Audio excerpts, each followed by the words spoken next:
வணக்கங்க. இன்னைக்கு நான் வந்து மீன் குழம்பு ரெசிபி உங்களோட ஷேர் பண்ண போறேங்க இந்த சேனல்ல. அதுக்கு நான் என்னென்ன பண்ணுவேன்னு காமிக்கிறேன். ஃபர்ஸ்ட் இப்போ நம்ம வந்து ஒரு மசாலா ரெடி பண்ண போறோங்க, செட்டிநாடு சைடு படி. அது ரொம்ப எண்ணெய் தேவையில்லை, கொஞ்சோண்டு எண்ணெய்,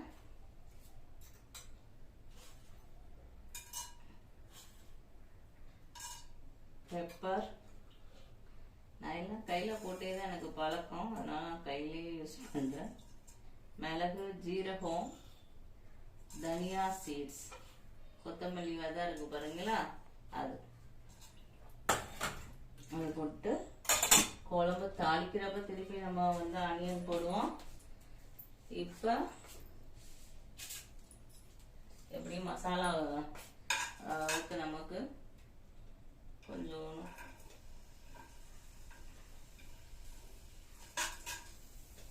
உங்க வீட்டுல எத்தனை பேர் இருக்காங்க, எவ்வளவு குழம்பு வேணும் அதுக்கு வரி குழம்பு வெங்காயம் சேர்த்துக்கோங்க.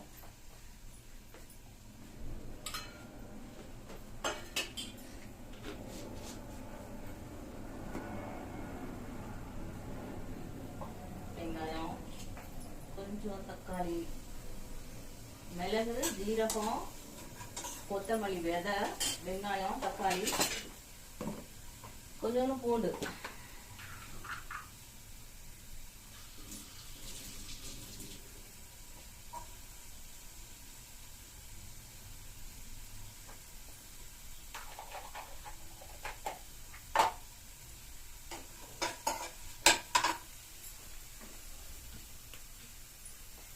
கொஞ்சம் கருவேப்பிலை.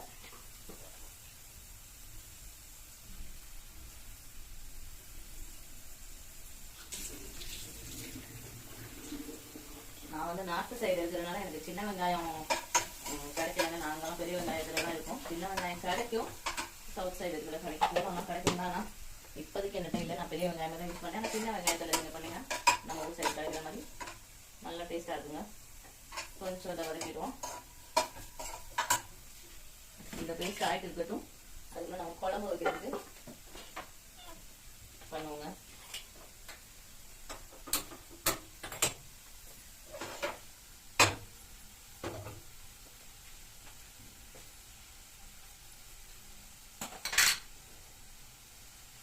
இது குழம்புக்கு பண்ணிட்டு இருக்கேன். அது வரை இந்த பேஸ்ட் இங்கே ரெடி ஆகிட்டு இருக்கு. இந்த சாதம் வச்சிருக்கேன். நம்ம தான் ஒரே சமயத்தில் எல்லா வேலையும் பண்ணிடுவோமே.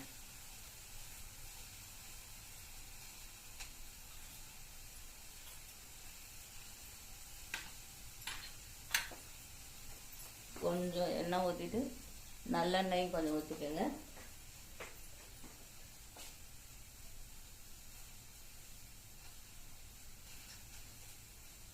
இதையும் நல்லெண்ணெய் தாங்க வைக்கிறேன்.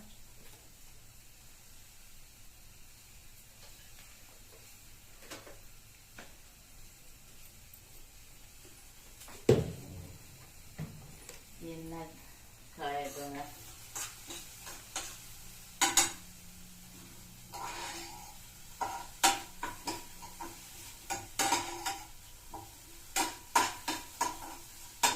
இந்த மசாலால வர மிளகா, காஞ்ச மிளகா போடணும்னா போட்டுக்கிறாங்க. ஏன்னா நம்ம தூள் தானே யூஸ் பண்றோம், அதனால நான் போடல. ரொம்ப வரப்பாயிருமேன்ட்டு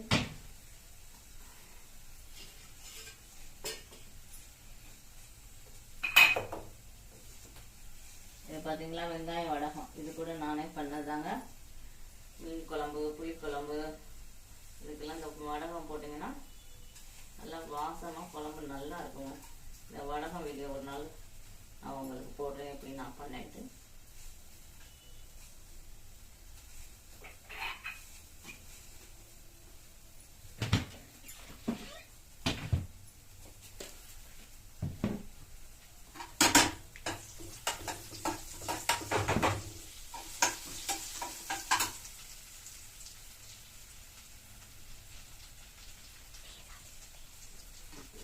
அப்புறம் தாளிப்பு வடகம் போட்டோமா, அது பொருந்தோன்னா குழம்புக்கு திருப்பி பறிச்சோம் வெங்காயம்,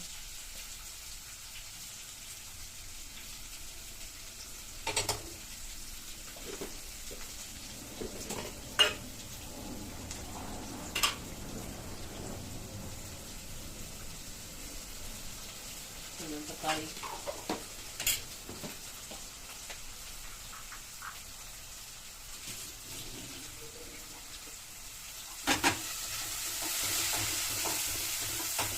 குழம்பு தாளிச்சுக்கிறேன்.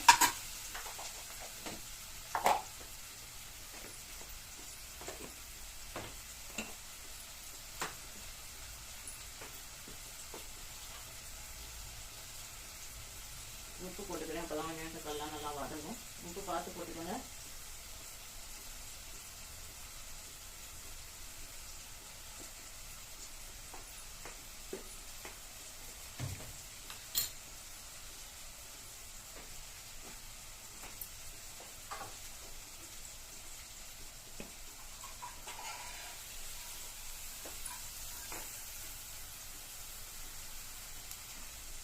இது பாருங்க, மிளகு, ஜீரகம், கருவேப்பிலை, வெங்காயம், தக்காளி, பூண்டு, கருவேப்பிலை, இது ஒரு பேஸ்ட்.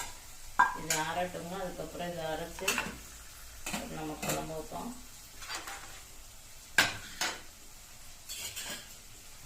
அதுக்குள்ள மசாலா அரைச்சாச்சுங்க. இது வெங்காயம் தக்காளியும் நல்லா வதங்கிடுச்சு பாருங்க. அதுக்கப்புறம் ஒரு லெமன் சைஸ் புளி ஊற வச்சிருக்கீங்க. இப்போ இந்த புளி ரசத்தை ஊறும்.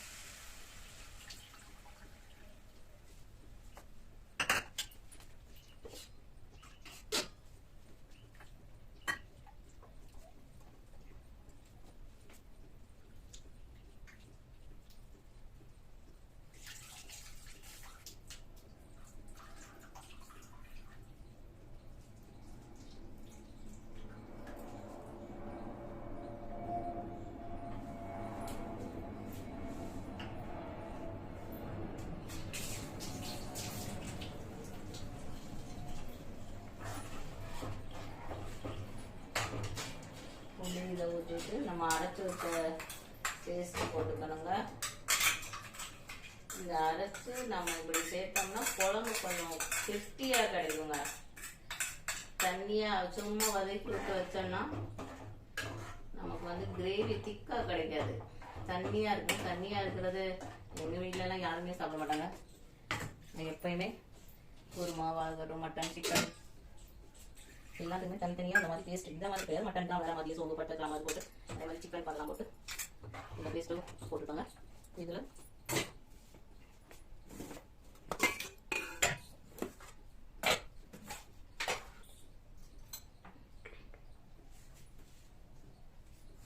மஞ்சத்தூள், தனி மிளகா பொடி, ஒரு இந்த அஞ்சரை பெட்டிக்குனே ஒரு ஸ்பூன் இருக்குல்ல, அதை பார்த்து போட்டுக்கோங்க. கொஞ்சம் மல்லிப்பொடி,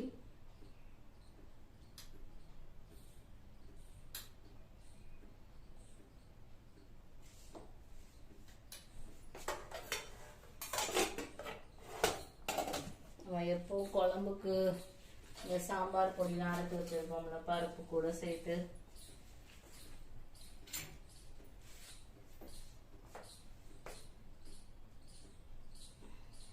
அது ஒரு ஸ்பூன் போட்டுக்காங்க.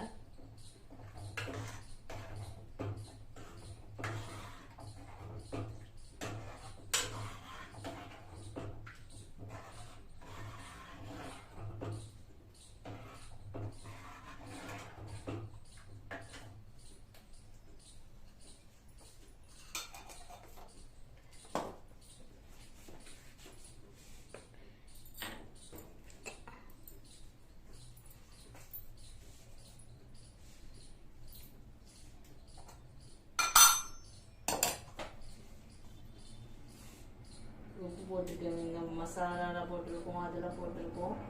அதனால் பார்த்து போட்டுக்கோங்க. செக் பண்ணிவிட்டு புளிப்பு புளியெலாம் ஊற்றுறதுனால உப்பு கொஞ்சம் தேவை தான் படும்.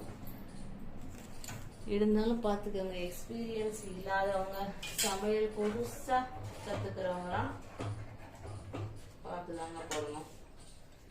இப்போ வெந்தயம், கடுகு எல்லாமே தாளிப்பு வடகத்திலே நான் போட்டனால இதில் தனியாக நான் போடலைங்க. நான் மசாலாவில் வேற நம்ம மிளகு ஜீரகமாக போட்டிருக்கோம். அதனால கடுகு வெந்தயம் எல்லாமே அந்த தாளிப்பு வடை காய்ச்ச பார்த்தீங்கன்னா அதில் இருக்கனால நான் தனியாக அதில் எதுவுமே சேர்க்கல.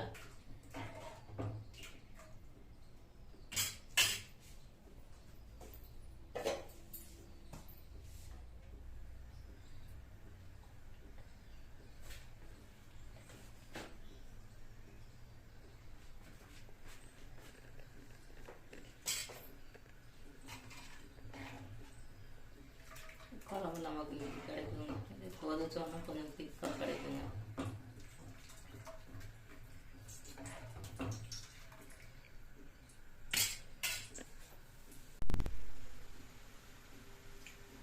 இந்த பார்த்தீங்களா நம்ம எல்லாம் சேர்த்துட்டோம்.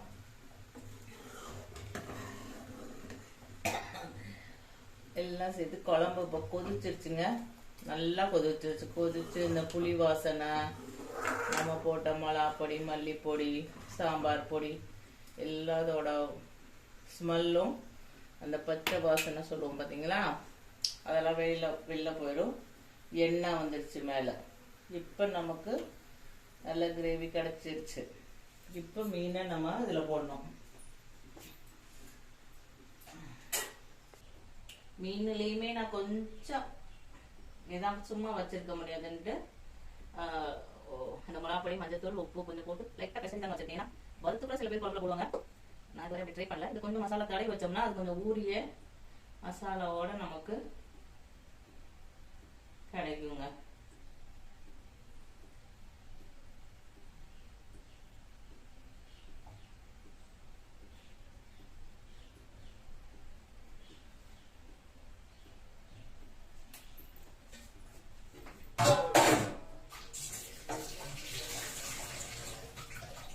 மீனை போட்டோம்னா அப்படியே நம்ம போட்டு கிண்ட கூடாதுங்க. அப்படியே போட்டுட்டு மூடி வச்சு ஒரு 5-10 நிமிஷம் விட்டீங்கன்னா மீன் குழம்பு ரெடி ஆயிடும்.